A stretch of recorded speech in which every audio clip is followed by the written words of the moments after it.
करके, अपनी जाति का पार्टी न दे करके आप सब बताइए, बिहार में पासवान पे अत्याचार होता है तो कौन नजर आता है? बीमार भी आता है कि कोई और आता है? रविदास पे अत्याचार होता है तो कौन नजर आता है? काशी पे अत्याचार होता है तो कौन नजर आता है? ओबी पे अत्याचार होता है तो कौन नजर आता है? गया में संजय मांझी का हाथ काट दिया गया, उसमें कौन नजर आता है? डीएम और एसपी को बोल दीजिए कि हमारे समाज के साथ निष्पक्षता के साथ न्याय करे, नहीं तो भीम आर्मी का झंडा और डंडा दोनों मजबूत है। पुलिस के जो पदाधिकारी है, जो एसपी है, उनका अवगढ़ उतारना भी हम लोग बहुत अच्छे तरीके से नीतीश कुमार जी से पूछना चाहते हैं कि आप ताड़ी बंद कराना चाहते हैं तो ताड़ी बंद करवाने से, जैसे शराबबंदी के लिए आपने बिहार में शराब का दुकान बंद करवा दिया, तो ताड़ी बंद करवाना है तो बिहार से सारा रफ्तार के पेड़ को पकड़ा दीजिए, नहीं तो बिहार का पासी समाज ताड़ी उतारेगा। पासवानों के पेट पे लात मारने का काम कर रहे हैं। तो मैं आपको बता देना चाहता हूँ कि हम बाबा चौड़मल के वंशज हैं। जब तक आपका आंकड़ और आपका कानून नहीं तोड़ेंगे तब तक छोड़ेंगे नहीं।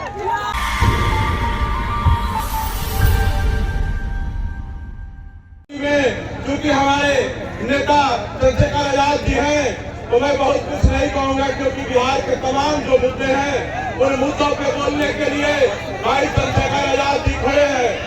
लेकिन मैं आप सबके बीच में ये कह देना चाहता हूँ कि बिहार के अंदर Bahujan Samaj, SC, ST, OBC, धार्मिक अल्पसंख्यक, पिछड़े, मुसलमान, जैन, सिख, ईसाई, कहीं भी किसी कमजोर और शोषित वंचित के साथ अन्याय, अत्याचार, शोषण, हत्या, बलात्कार जैसी घटनाएं होगी तो बिहार के अंदर शासन और प्रशासन का बैंड बजाने के लिए बिहार की भीम आर्मी मजबूती के साथ खड़ी है। और अब हम सबके शोषितों वंचितों की लड़ाई मजबूती के साथ लड़ने का काम करेगी। मैं आप सबको इस मंच के माध्यम से कह देना चाहता हूँ कि बिहार की सरकार हमारे हक और अधिकार की कटौती लगातार कर रही है। आप देख रहे होंगे कि 2011 के जो होमगार्ड के जवान हैं, उन्होंने रिटन परीक्षा पास कर लिया, उन्होंने फिजिकल की परीक्षा पास कर लिया और उन्होंने मेरिट लिस्ट में भी जब नाम आ गया तो यही बगल में बिहार के मुख्यमंत्री नीतीश कुमार जी का कार्यालय है और उस कार्यालय में बैठे हुए नेता भी सुन ले कान खोल के कि हमारे होमगार्ड के भाइयों आप जल्द से जल्द दे दे, नहीं तो भीम आर्मी अभी रैली के माध्यम से आपको चेतावनी दे रही है। जरूरत पड़ी तो पूरे बिहार के भीम आर्मी और होमगार्ड के अभ्यर्थियों के साथ मुख्यमंत्री निवास का भी घेराव किया जाएगा। और एक मुद्दा है, बिहार के SC, ST कर्मचारियों को प्रमोशन नीतीश कुमार जी ने रोक दिया है, जबकि और जो है OBC के, EWS के और जनरल के व्यक्ति और जो नौकरी कर्मी है उनको प्रमोशन दे रही है। लेकिन सुप्रीम कोर्ट का हवाला दे करके नीतीश जी बिहार में हमारे कर्मचारियों का प्रमोशन रोक करके रखे हुए हैं। तो हम आपको यही कह देना चाहते हैं कि हमारे कर्मचारी लोग अभी सहमे हुए हैं, लेकिन कर्मचारियों के साथ अब भीम आर्मी खड़ी हो गई है और कर्मचारियों के हक अधिकार के लिए भी नीतीश कुमार जी से जवाब पूछा जाएगा। एक मुद्दा और है कि बिहार में चौकीदार और दफ्तार की नियुक्ति की प्रक्रिया बिहार की सरकार ने बदल करके उसको सबके लिए खोल दिया है। तो नीतीश कुमार जी से हम पूछना चाहते हैं कि जब बिहार में मछली का व्यवसाय सिर्फ एक जाति के लोग करते हैं और आजादी के पूर्व से चौकीदार और दफ्तार की नौकरी एक ही जाति के लोग करते आ रहे हैं, दलित समाज के लोग करते आ रहे हैं, पासवान समाज के लोग करते आ रहे हैं, तो नीतीश कुमार जी आपको पासवानों के सिर्फ चौकीदारी, जिससे रोजी रोटी और परिवार का 2 टाइम का भोजन और पालन पोषण होता है, उसको खत्म करके और उसके सीटों को जनरल को दे करके आप जो पासवानों के पेट पे लात मारने का काम कर रहे हैं। तो मैं आपको बता देना चाहता हूँ कि हम बाबा चौड़मल के वंशज हैं। जब तक आपका आंकड़ और आपका कानून नहीं तोड़ेंगे तब तक छोड़ेंगे नहीं। आप सब इस बात में एग्री है कि नहीं है?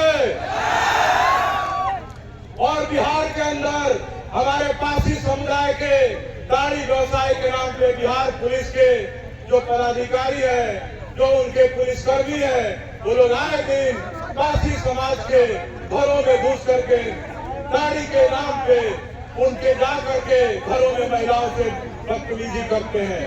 हमारे भाइयों को गिरफ्तार करके हजारों हजार की संख्या में और 300 जिला में जेल में बंद किया गया है। तो हम नीतीश कुमार जी से पूछना चाहते हैं कि आप दाढ़ी बंद कराना चाहते हैं तो दाढ़ी बंद करवाने से जैसे शराबबंदी के लिए आपने बिहार में शराब का दुकान बंद करवा दिया, तो दाढ़ी बंद करवाना है तो बिहार से सारा रफ्तार के पेड़ को पकड़ा दीजिए, नहीं तो बिहार का पासी समाज दाढ़ी उतारेगा।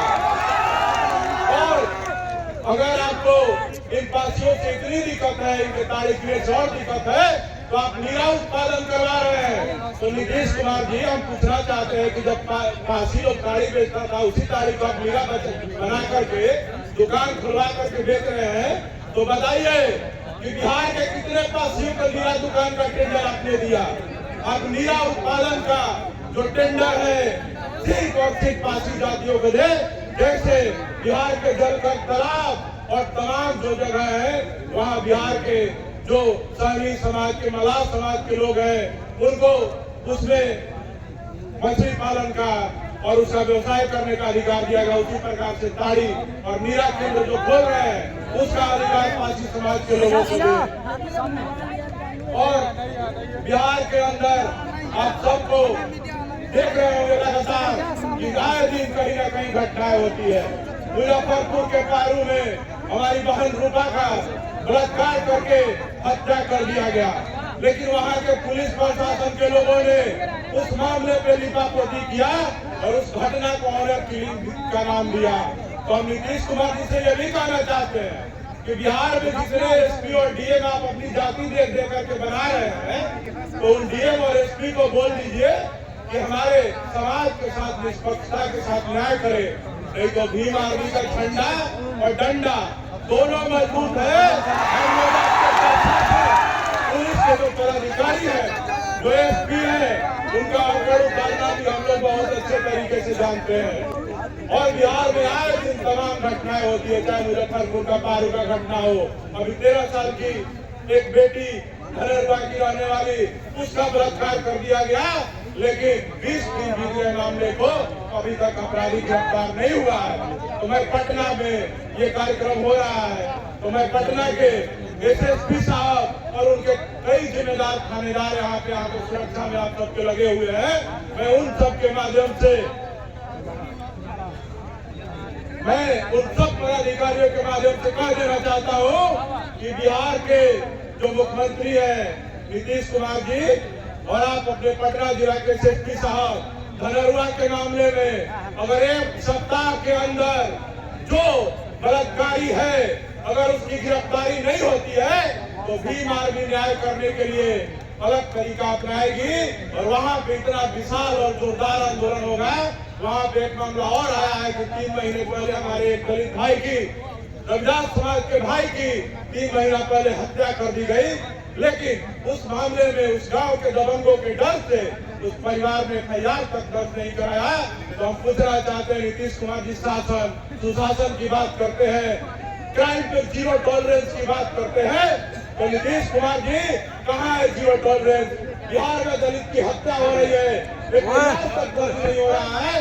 तो मैं आपको कह देता हूँ कि पटना के एसएसपी साहब कान खोल करके सुन लीजिए, जल्द से जल्द उस मामले में गिरफ्तारी कीजिए और जिसमें एफआईआर नहीं हुआ है उसमें एफआईआर दर्ज करवाइए, नहीं तो भीम आर्मी 1 सप्ताह के बाद पटना एसएसपी के कार्यालय का घेराव करेगी। आप सब आएंगे कि नहीं आएंगे घेराव करने? बहुत बहुत धन्यवाद। अभी आप देखिए बिहार में एक मामला और आया है, हमको तो दुख होता है कि हमारे समाज में कौन कमजोर है कौन मजबूत है समझ में ही नहीं आता है। गाँव में कहा जाता है कि जो दरोगा बन गया उसके परिवार को कोई आंख नहीं दिखा सकता है, लेकिन बड़ा दुख का बात है कि अभी 1 सप्ताह भी नहीं बीता, बिहार के सीतामढ़ी जिला में परिहार थाना के जो प्रभारी है वो दलित समाज से आते हैं और उसी बिहार के नीतीश कुमार के प्रशासनिक पदाधिकारी एक ब्राह्मण महिला जो वहाँ पे अंचलाधिकारी के पद पे है, सीओ के पद पे है, वो एक दलित थानाध्यक्ष को चप्पल से पीटने का काम करती है। तो हम आम जनता हैं तब भी सुरक्षित नहीं है। जब हम सरकार में हमारे 100 सांसद 38 MLA हैं, फिर भी हम सुरक्षित नहीं है। हमारी आवाज को उठाने वाला विधानसभा में कोई नहीं है। हमारे थाना प्रभारी बन जा रहे हैं, फिर भी सुरक्षित नहीं है। बिहार में कई दलित अधिकारियों को विजिलेंस से छापा करवा करके उनको जेल भेजने का काम किया जा रहा है और तमाम तरह से हमारे लोगों का अत्याचार किया जा रहा है। तो अब समय आ गया है कि आप सब हमारे बिहार के सामान्य बहुजन समाज के लोग, अनुसूचित जाति जनजाति समाज के लोग, सब लोग बिहार के जो 22 अनुसूचित जाति जनजाति समाज के लोग हैं, विभिन्न जातियों में न बढ़ करके अपनी जाति का पार्टी न दे करके आप सब बताइए, बिहार में मुसलमान पे अत्याचार होता है तो कौन नजर आता है? बीमार भी आता है कि कोई और आता है? रविदास पे अत्याचार होता है तो कौन नजर आता है? काशी पे अत्याचार होता है तो कौन नजर आता है? रवि पे अत्याचार होता है तो कौन नजर आता है? गया में संजय मांझी का हाथ काट दिया गया, उसपे कौन नजर आता है?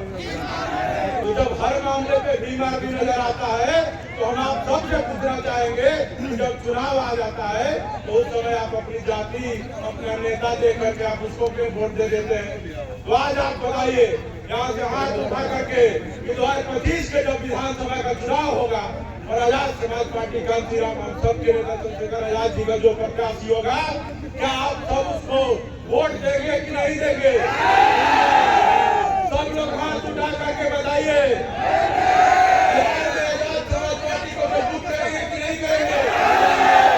चंद्रशेखर आजाद की तरह जैसे नगीना की जनता ने उनको चुन करके संसद में भेजने का काम किया, आप सब लोग बिहार से जब आजाद समाज पार्टी का प्रत्याशी खड़ा होगा उनको विधायक बनाकर भेजेंगे कि नहीं भेजेंगे?